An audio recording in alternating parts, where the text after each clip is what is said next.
30 जानेवारी 1948 रोजी नवी दिल्ली येथे महात्मा गांधींच्या छातीवर 3 गोळ्या झाडल्या. नथुराम गोडसे यांनी महात्मा गांधीवर गोळ्या झाडल्या होत्या. त्यांच्या निधनाने जगभरात हाहाकार माजला.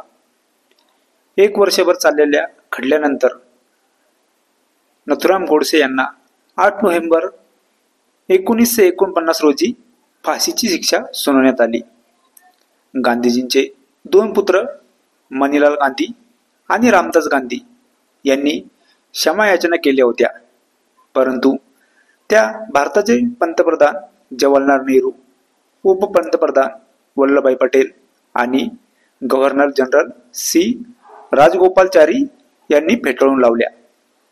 गोडसे यांना 15 नोव्हेंबर 1949 रोजी अंबाला मध्यवर्ती कारागृहात फाशी देण्यात आली. फाळणीच्या वेळेस झालेल्या निर्णयानुसार भारताने पाकिस्तानला 75 कोटी रुपये द्यायचे होते. त्यातले 20 कोटी रुपये दिले गेले होते आणि त्याच वेळेस पाकिस्तानने काश्मीरवर आक्रमण केले. त्यामुळे भारताचे पंतप्रधान पंडित जवाहरलाल नेहरू आणि गृहमंत्री सरदार वल्लभभाई पटेल यांनी उरलेले 55 कोटी पाकिस्तानला न देण्याचा निर्णय घेतला. पण भारत सरकारच्या या निर्णयाच्या विरोधात महात्मा गांधी उपोषणाला बसले. गांधीजींच्या या निर्णयामुळे कष्टी होऊन आणि चिडून नथुराम गोडसे आणि त्यांच्या काही साथीदारांनी गांधीजींच्या हत्येचा कट रचला.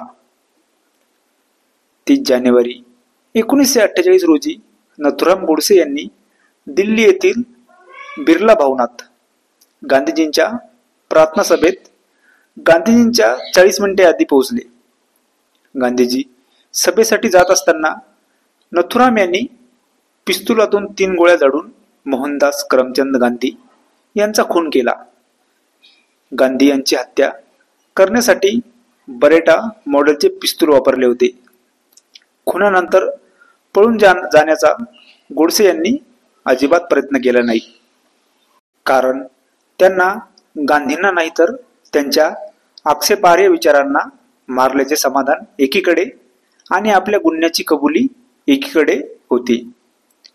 नथुराम गोडसेवर मोहनदास गांधी यांचा हत्येचा खटला पंजाब उच्च न्यायालयात चालवण्यात आला. या व्यतिरिक्त त्यांच्यावर अवैध शस्त्र बाळगणे यासारखे अजून 17 आरोप ठेवून खटले चालवण्यात आले होते.